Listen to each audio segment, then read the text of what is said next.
Assalamualaikum warahmatullahi wabarakatuh. Perkenalkan, nama saya Salma Tasya Tamimi, NIM 190803102035, dari Prodi D3 Administrasi Keuangan, mata kuliah Akuntansi Perbankan Syariah kelas A.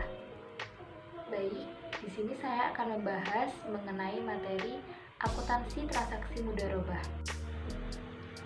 Jadi, pada kali ini saya akan membahas mengenai akuntansi transaksi mudharabah.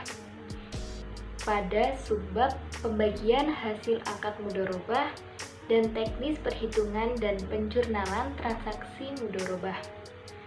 Pada teknis perhitungan dan penjurnalan transaksi mudharabah terdapat contoh kasus serta penyelesaiannya.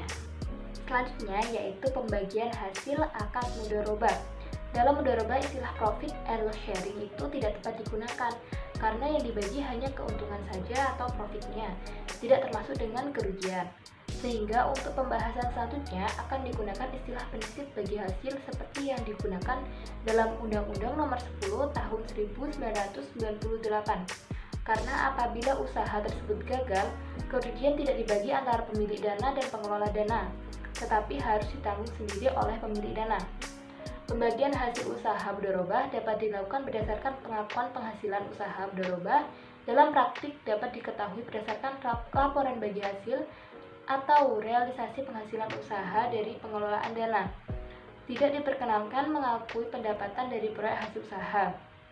Untuk menghindari perselisihan dalam hal biaya yang dikeluarkan oleh pengelola dana, dalam akad harus disepakati biaya apa saja yang dapat dikurangkan dari pendapatan.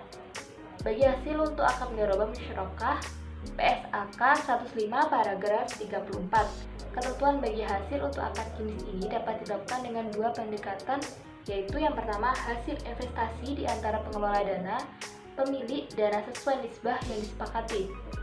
Selanjutnya, bagian hasil investasi setelah dikurangi untuk pengelolaan dana disebut dibagi antara pengelola dana sebagai mustorik dengan pemilik dana sesuai porsi modal masing-masing. Atau yang kedua yaitu hasil investasi dibagi antara pengelola dana sebagai mustorik dan pemilik dana sesuai dengan porsi modal masing-masing. Selanjutnya, bagian hasil investasi setelah dikurangi untuk pengelolaan dana sebagai mustorik disebut sebagai antara pengelola dana dengan pemilik dana sesuai dengan nisbah yang disepakati. Jadi contohnya itu jika terjadi kerugian atau investasi, maka kerugian itu dibagi sesuai dengan modal pada mustoriknya. Seperti itu. Selanjutnya yaitu teknis perhitungan dan penjurnalan transaksi mudharabah. Contoh kasusnya, tanggal 1 Agustus 2013, Bank Bumi Syariah atau BMS menyetujui pemberian fasilitas mudharabah mutlaqah PT Omega yang bergerak di bidang SPBU dengan kesepakatan sebagai berikut. Plafon dengan harga 1.450.000.000, objek bagi hasil pendapatan, nisbah 70% untuk PT Omega dan 30% untuk BMS. Jangka waktunya itu 10 bulan, jatuh tempo pada tanggal 10 Juni 2014. Biaya administrasi yaitu 14.500.000 dibayar saat akad ditandatangani. Pelunasannya pengambilan pokok di akhir periode. Keterangan modal dari BMS diberikan secara tunai tanggal 10 Agustus 2013. Pelaporan dan pembayaran bagi hasil oleh nasabah dilakukan setiap tanggal 10 mulai bulan September. Kemudian untuk penjurnalan transaksi mudharabah, kita harus cari yang pertama yaitu saat penandatanganan akad mudharabah. Jurnal pada tanggal 1 Agustus atau saat akad mudharabah ditandatangani terdiri atas jurnal pembukuan rekening administratif komitmen pembiayaan PT Omega dan jurnal pembebanan biaya administrasi. Jadi pada tanggal 1 Agustus 2013, debit pada pos lawan komitmen administrasi pembiayaan sebesar 1.450.000.000,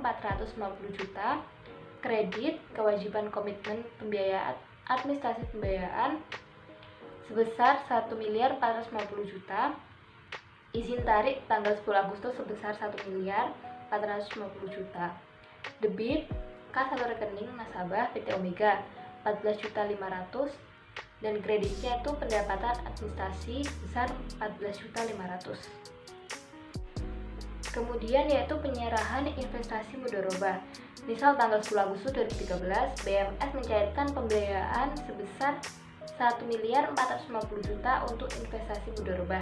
Jadi jurnalnya itu tanggal 10 Agustus 2013, rekening debit investasi mudharabah sebesar 1.450.000.000. Kemudian kreditnya kas rekening nasabah sebesar 1.450.000.000. Kemudian pada tanggal yang sama juga debit kewajiban komitmen administrasi pembiayaan sebesar 1.450.000.000 dan kredit pada pos lawan komitmen administrasi pembiayaan sebesar 1.450.000.000. Kemudian penerimaan bagi hasil mudharabah berikut adalah realisasi laba bruto PT Omega selama 10 bulan yang dilaporkan setiap tanggal 10 bulan berikutnya. Jadi jurnalnya itu seperti contoh bulan Agustus 2013 jumlah laba brutonya misal 20 juta, porsi banknya itu 30% jadi 6 juta. Tanggal pelaporan hasilnya tanggal 10 September dan tanggal pembayaran bagi hasilnya tanggal 10 September juga. Sampai Mei 2014. Jadi misal Mei itu jumlah laba brutonya 60 juta, porsi banknya 30% jadi 18 juta, tanggal pelaporan hasilnya itu 15 Juni dan tanggal pembayaran bagi hasilnya 15 Juni. Jadi transaksi yang tadi dapat diklasifikasikan dalam dua bentuk, yaitu satu, penerimaan bagi hasil yang pembayarannya dilakukan bersamaan dengan pelaporan bagi hasil. Jadi jurnalnya pada tanggal 10 September 2013 dengan rekening debit kas rekening nasabah sebesar 6 juta rupiah dan kredit pendapatan bagi hasil mudharabah sebesar 6 juta rupiah. Nah, untuk yang kedua, penerimaan bagi hasil yang waktu pembayarannya berbeda dengan tanggal pelaporan bagi hasil. Bagian hasil usaha yang belum dibayar pengelola diakui sebagai piutang. Untuk jurnalnya yaitu pada tanggal 10 Mei 2014, rekening debit piutang pendapatan bagi hasil mudharabah yaitu senilai 6 juta rupiah dan kredit pendapatan bagi hasil mudharabah akrual sebesar 6 juta rupiah. Dan untuk tanggal 15 Juni 2014, debit piutang pendapatan bagi hasil mudharabah sebesar 6 juta rupiah dan kredit pendapatan bagi hasil mudharabah akrual sebesar 6 juta rupiah. Nah, kemudian saat akad berakhir. Jadi saat akad berakhir ini ada dua alternatif. Yang pertama itu nasabah pembiayaan mampu mengembalikan modal mudharabah, misalkan pada tanggal 10 Juni 2014 saat jatuh tempo PT Omega melunasi investasi mudharabah sebesar 1.450.000.000.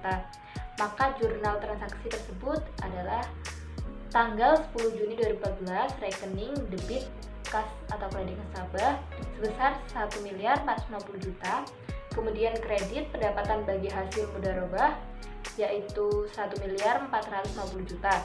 Nah, untuk alternatif yang kedua itu nasabah pembiayaan tidak mampu mengembalikan modal mudharabah. Misalkan pada tanggal 10 Juni 2014, pada saat jatuh tempo, PT Omega tidak mampu melunasi investasi mudharabah. Maka jurnal pada saat jatuh tempo tersebut adalah tanggal 10 Juni 2014, rekeningnya itu debit piutang investasi mudharabah jatuh tempo sebesar 1.450.000.000 dan kredit investasi mudharabah sebesar 1.450.000.000. Baik, itu tadi presentasi dari saya. Mohon maaf bila ada salah kata. Terima kasih atas perhatiannya. Wassalamualaikum warahmatullahi wabarakatuh.